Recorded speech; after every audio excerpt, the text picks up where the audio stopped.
next award is what we call the Media Award, and it's named for Jack Ratta and Charlie Mitchell. Well, there's a lot of this convention of those two guys in the same sentence makes us start laughing.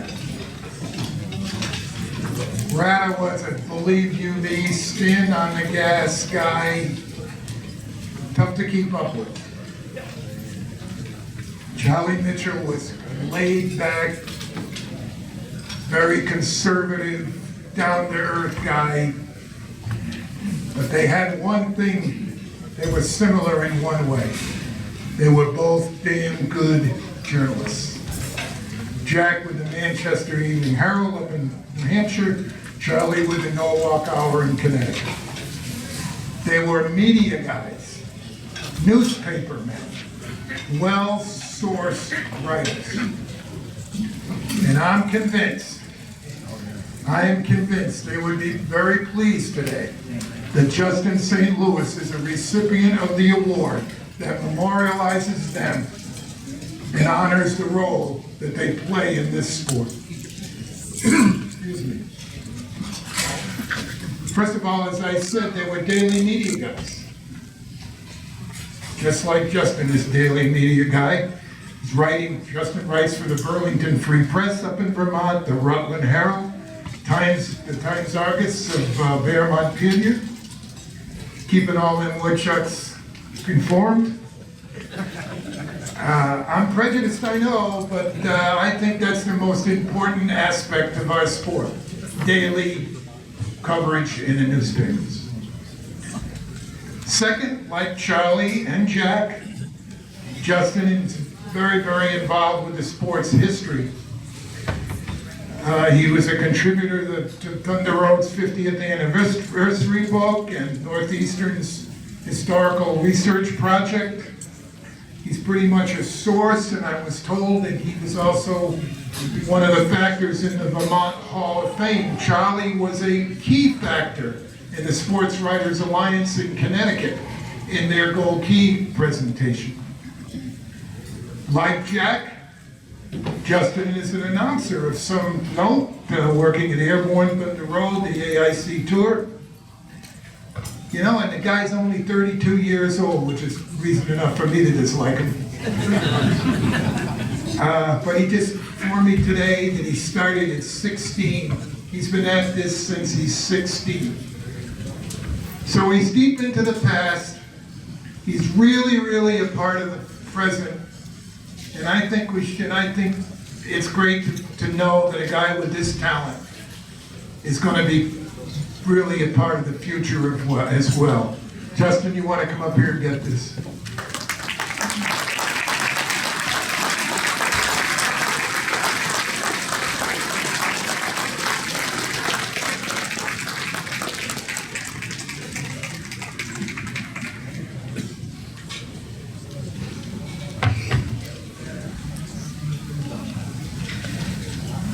I wonder if I should just crap my pants now or save it till later. Later.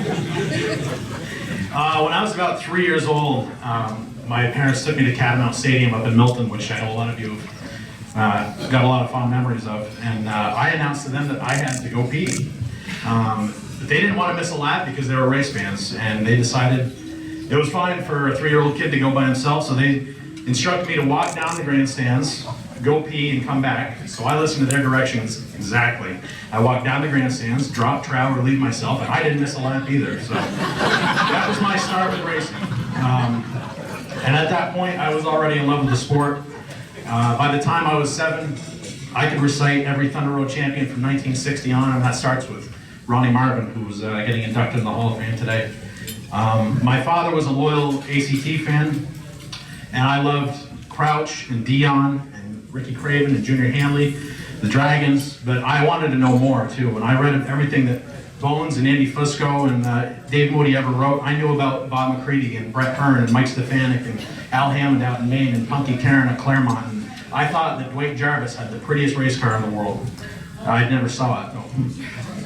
My father ended up racing at Thunder Road for 2 years, and he got a trophy in the B feature once, and he did it by dumping the leader exactly like Logano did to Kenseth a couple weeks ago, so that was exciting for us. And I started driving the same time that I started writing when I was 16.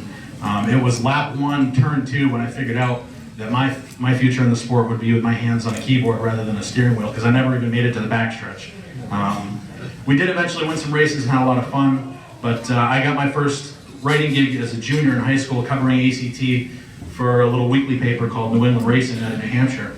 And at the dawn of the internet age, we built a little website to cover my street stock team, and I started blogging before blogging was even a word. My thrill, I like driving, but I got a bigger thrill writing about busting our knuckles out in the yard, or Phil Scott walked by me and said hi in the pits one day, or the time we almost died on the way to Race-A-Rama in 3 feet of snow. And I started telling stories about other racers too, like when Jerry Lesage, who finished 20th place for 20 years, beat the late model field at Thunder Road one night. Or when Jacob McGrath, who nobody had ever heard of, won the Spring Green up at Airborne. And it wasn't long before I decided that the race cars got to go away, and I want to keep telling the stories. One day I walked into Tom Curley's office looking for a job unannounced, and I told him I was willing to plunge toilets, but like he always does, he had a plan. And with no experience, no training, he hired me as the publicist and PA announcer at Airborne, which scared the hell out of me. And between Tom and Ken Squire, the browbeatings were daily and endless. Ken made me rewrite every line as he stood over my shoulder and telling me, tell the story in as few words as possible, which is a hell of a lesson to teach a 20-year-old kid who knows everything and wants to tell you about it. But I took what Tom and Ken said and I applied it. I applied everything, including the rebellious part, and that Curly taught me, and I was fired once and I quit twice, so thanks for that, Tom. But I also learned a lot about work ethic and honesty and integrity from Tom and Ken, and I went out and decided to start my own racing news website because it was free. I convinced Pete Hart to hire me at the Barry Montpelier Times-Argus to write in the daily newspaper once a week, and then a year later, the Burlington Free Press came calling, and eventually Ken took me on with his Radio Vermont group to do the ACT broadcast. Soon after that, I'm talking within a year, Bear Ridge Speedway hired me to do their PR, and then eventually Mike Bruno at Devil's Bowl Speedway called, and I am blown away by that. I've been thinking about it since the last couple of months when I got the phone call to be here today, and I've been very, very fortunate in a very short amount of time, and I'm proud of the work that I've put into to get where I'm at. And speaking of hard work, I do want to congratulate all of the inductees today and all of the honorees, but there's a few that especially stand out to me. Sam Posey, who's done everything in the sport that I wanted to do, but 10 times better. Greg Sachs, who we've never forgotten about up here. Dick Williams and Jim Schaefer, who strive to keep racing fun for no good reason other than the fact that they like it. That's a hell of a thing. Ronnie Marvin, who I've admired my entire life, even though I never met him and I never even saw him race. Red McDonald, who's a good friend to me and many of us in this room. Lou Boyd, who's been one of my heroes for a long time and a great trusted friend and advisor for many years. But finally, I take a great amount of pride as a Vermonter congratulating Joey LaCare. Joey's always been a lot of fun to watch because you never know if he's going to win or get thrown out, and he's done both in the same night. I've been fortunate to cover Joey and his family's triumphs over the years, and I also had the unwelcome responsibility of memorializing his late grandson, who was a great kid that we all loved, and then just a week later, writing about Joey becoming a racetrack promoter. Joey, your last year has been phenomenal, and drawing 48 late models on a cold October day in northern New Hampshire is something you ought to be damn proud of. So congratulations to you. Yeah.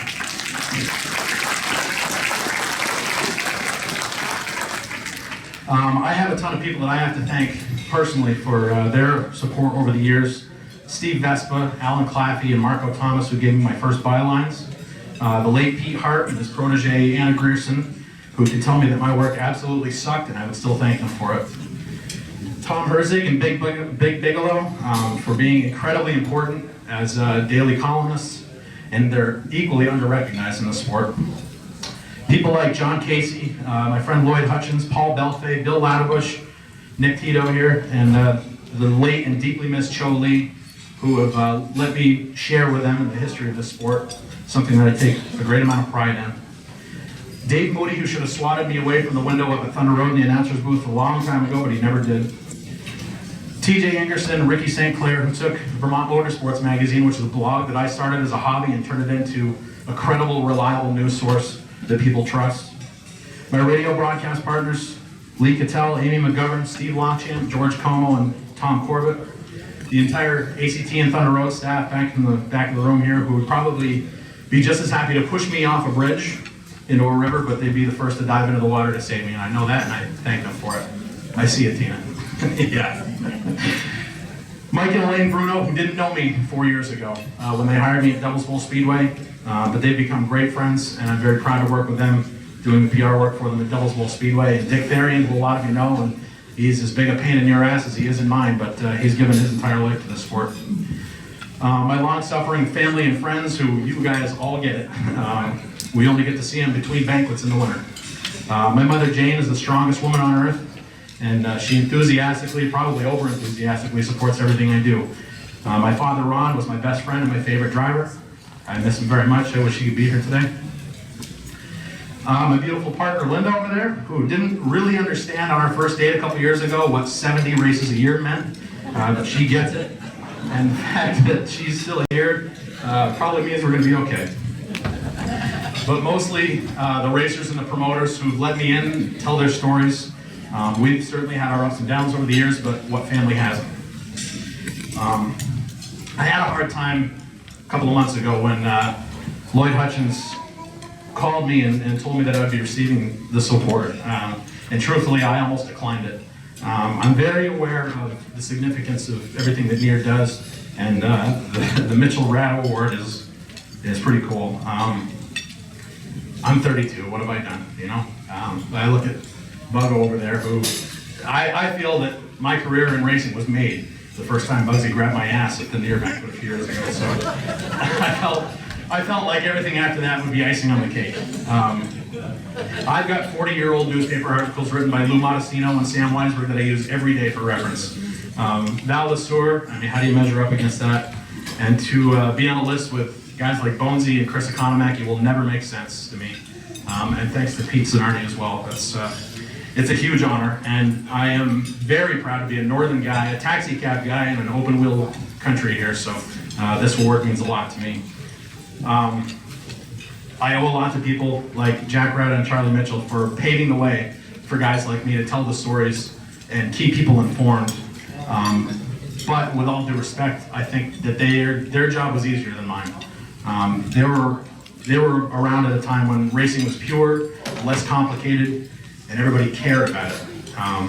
My job now is to convince everybody that this sport is great, because it is great. It will always be great. And everybody should be involved who isn't. And it thrills me when kids like Ryan Preece and Eddie McDonald can get cup rides because they've earned them, and I want to tell people about them. And when Nick Sweet won the Milk Bowl last month at Thunder Road, and that place, I'm telling you, I thought they were going to tear the fence down. That stuff reaffirms to me that this sport is everything that Bugsy and Richie and the Dragons and the Rosati's and the rest of you reveled in so many years ago, and it can happen again, and it should. But my job is everybody else's job too here, and we are all responsible to help spread the word. I want you guys to bring your kids to a race, bring your grandkids to a race, bring their friends to a race, even if they don't want to go. Bring them in the pits, show them the cars, introduce them to the drivers. Promoters, got to get it out of your head that things that worked 50 years ago still work today, because they don't. Some of them do, not everything does. We got to get people in this sport. You got to force your drivers to stay for an extra half an hour at the end of the night and sign autographs if you have to, because they are entertainers, and this is damn good entertainment. It was, is, and always will be, as Ken Squire says, common people doing uncommon deeds. Our neighbors are heroes. So I thank you for the honor. Have yourselves a good night, and let's keep showing the sport off. Thank you.